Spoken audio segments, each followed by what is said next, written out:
사람들이 주당 45시간의 근무 시간 중 약 17시간을 낭비한다는 사실 알고 계셨나요?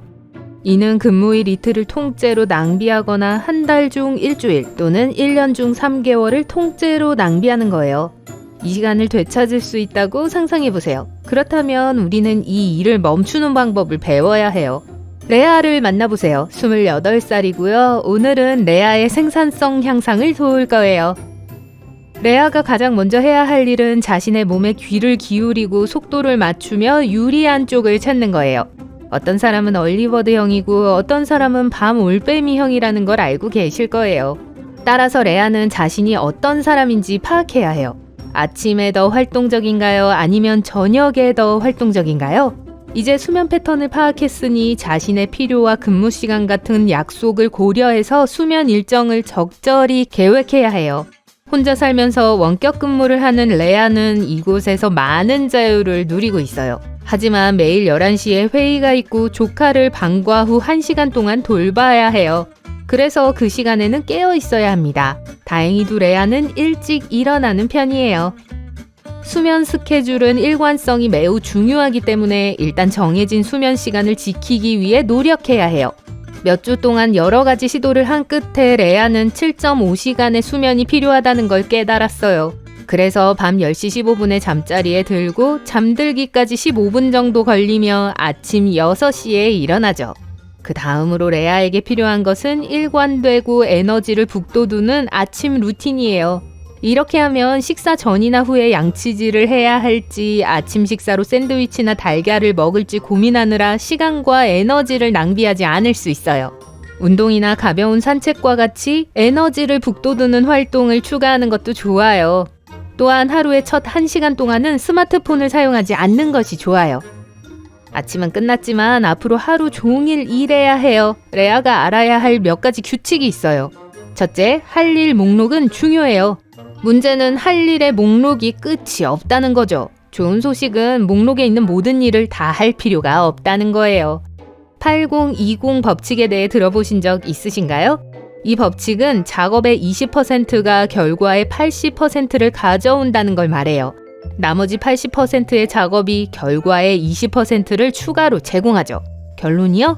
80%의 작업은 거의 쓸모없어요. 따라서 레아가 해야 할 일은 할 일의 목록을 살펴보고 가장 중요한 작업 20%를 찾아서 바로 그 작업부터 시작하는 거예요.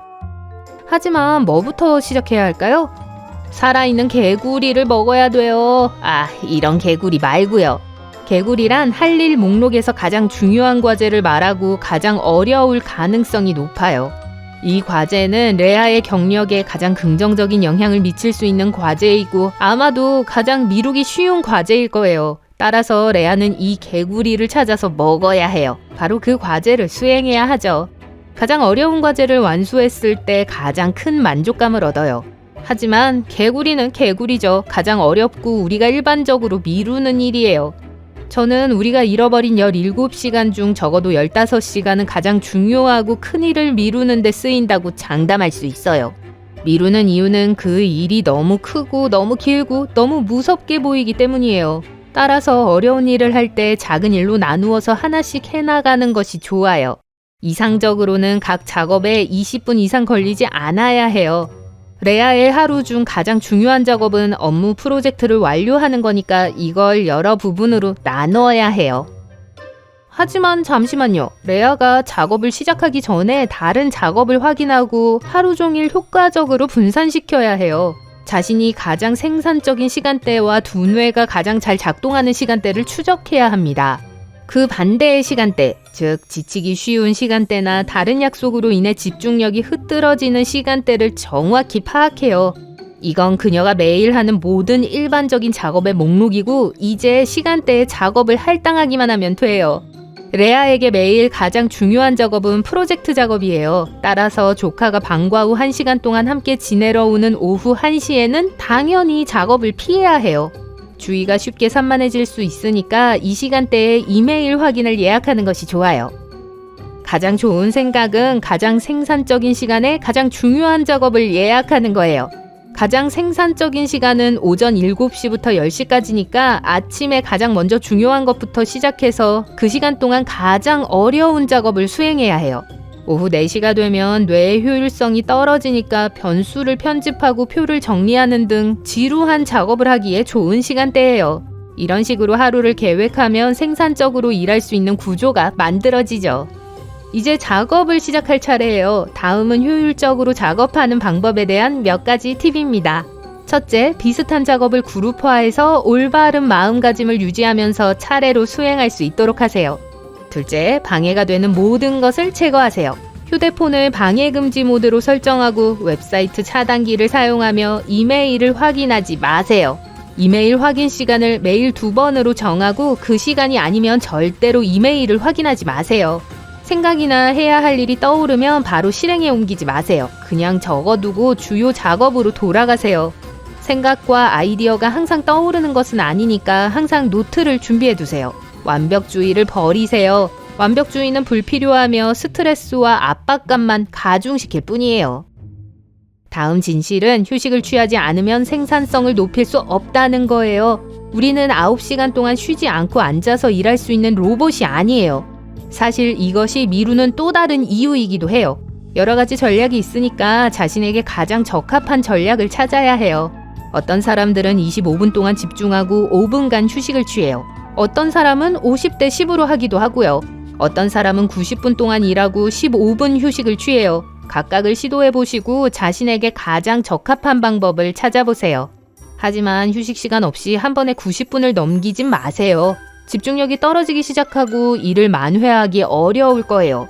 15분 휴식 대신 1시간이 필요하거나 하루 종일 미루게 될 수도 있어요. 우리는 그런 상황을 원하지 않죠. 그래도 효과적인 휴식을 취하도록 노력하세요. 휴식은 에너지를 빼앗는 게 아니라 에너지를 주는 것이어야 해요. 소셜미디어를 스크롤하는 것은 주의력을 분산시키기 때문에 좋은 휴식이 아니에요. 가장 좋은 방법은 밖으로 나가 잠깐 산책을 하는 거지만 차 한 잔을 마시거나 동료와 대화를 나누는 것도 좋아요. 다음은 여러분을 위한 멋진 휴식 활동 목록이에요. 낮잠을 자기로 결정했다면 잠들기까지 5분, 실제 낮잠에 20분 등 총 25분으로 낮잠 시간을 정하세요.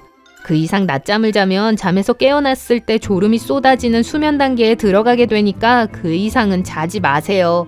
5분 안에 잠들지 못한다고 해서 스트레스를 받지 마세요. 눈을 감고 25분 동안 누워있으면 뇌에 필요한 휴식을 취할 수 있어요.